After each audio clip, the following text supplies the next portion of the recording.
నమస్తే దేశ ప్రజలకు రాష్ట్ర ప్రజలకు 2025 సంవత్సరానికి గాను రాబోయే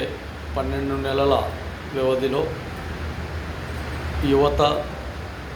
చదువుకున్న యువత, అదేవిధంగా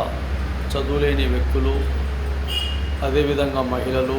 అమ్మాయిలు వ్యక్తిగత ఆలోచన విధానాలను పక్కన పెట్టేసి స్వయం శక్తి ఉపాధి విధానాలతో, మంచి ఆలోచన విధానాలతో, మంచి చదువు సంధ్యలతో ముందుకు వెళ్ళే విధంగా ప్రణాళికలు తీసుకొని దేశ అభివృద్ధి వైపు, రాష్ట్ర అభివృద్ధి వైపు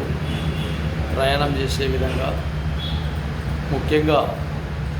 యువత కొంతవరకైనా రాజకీయంలో కూడా రాటు తేలే విధంగా ముఖ్యంగా ఉండాలని కూడా మహాజన రాష్ట్ర సమితి క్లారిటీగా, మనస్ఫూర్తిగా అందరికీ నూతన సంవత్సర శుభాకాంక్షలు తెలియజేస్తూ అందరూ బాగుండాలని కోరుకుంటున్నాను.